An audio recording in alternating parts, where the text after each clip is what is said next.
নেত্রকোনার দুর্গাপুরের পাহাড়ি নদী সোমেশ্বরী ভরা মৌসুমে যেমন ভয়ঙ্কর, ঠিক তেমনই শুকনো মৌসুমে ধু ধু বালুচর।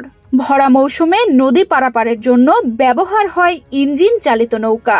শুকনো মৌসুমে পায়ে হেঁটেই নদী পারাপার হয় এলাকাবাসী, তবে কিছু অংশ হেঁটে পার হলেও কিছুটা নৌকায় পার হতে হয়। নদী পার হওয়ার জন্য গেল কয়েক বছর অস্থায়ী কাঠের সেতু নির্মাণ করে ইজারা দেওয়া হতো। এতে ইজারাদাররা লাভবান হলেও পারাপারের লক্ষাধিক মানুষের প্রতিবারে 5 টাকা করে গুনতে হতো।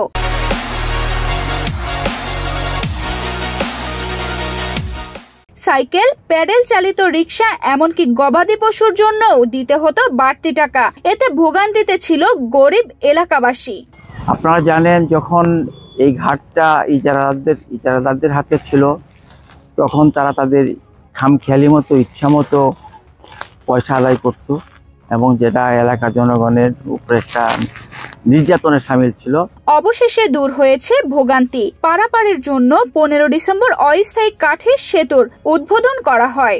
ব্যক্তি উদ্যোগে স্বেচ্ছায় শ্রমের ভিত্তিতে নির্মিত এই সেতুতে হেঁটে পারাপার হতে লাগছে না কোনো টাকা।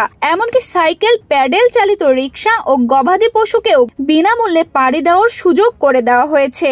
বাইসাইকেল ফ্রি, প্যাডেল রিক্সা ফ্রি, ভ্যান যেগুলো ফ্রি। আসলে আমরা আগে এই নদীতে আমরা যাতায়াত করতাম, আমাদের কাছ থেকে 5 টাকা করে রাখতো, কিন্তু এখন এই যে এখানে একটা কাঠের ব্রিজ হয়েছে, সেখান থেকে আমাদের কাছ থেকে কোনো টাকা রাখে না।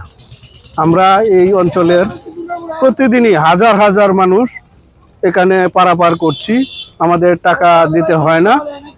এতে করে আমাদের এই এলাকার মানুষের ভিতরে একটা স্বস্তি ফিরে এসেছে।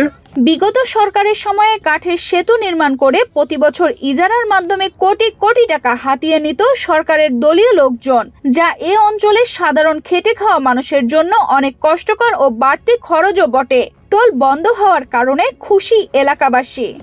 অনেক ভালো মানতে মানুষের টাকা পয়সা নিতেছে না, নিরাপত্তা হয়েছে। আগে 5 টাকা লাগতো, আউনি যাওনি 10 টাকা লাগতো, এখন লাগে না। এটা অনেক মানুষ যায়, এটা কি বলবো, অনেক মানুষ যা, মানুষের কোনো শেষ নাই। প্রতিদিনই যাওয়া আশা করতেছি, আমরা টাকা পয়সা লাগে না। এটা অনেক ভালো করছে, থাকে তাহলে এটা আরো বেশি ভালো। বিএনপির আইন বিষয়ক সম্পাদক ব্যারিস্টার কায়সার কামাল এ অঞ্চলের মানুষের জীবন জীবিকার কথা ভেবে সাধারণ মানুষের কষ্ট লাঘব করতে এ উদ্যোগ নিয়েছেন। তার অর্থায়নে ও স্থানীয় নেতাকর্মীদের স্বেচ্ছাশ্রমের মাধ্যমে ইজারা ছাড়াই 15,40,000 টাকা খরচ করে শক্তিশালী এই সেতু নির্মাণ করেছে।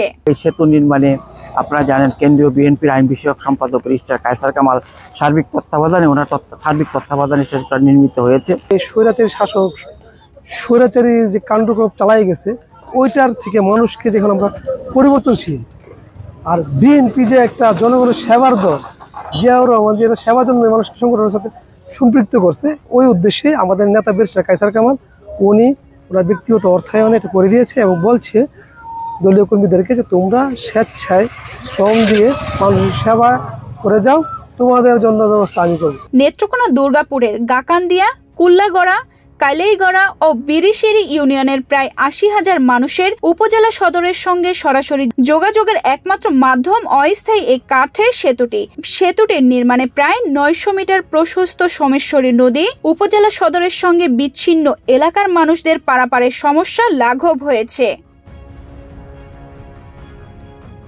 তানজিদা রহমান ইনায়া, বাংলাদেশ প্রতিদিন।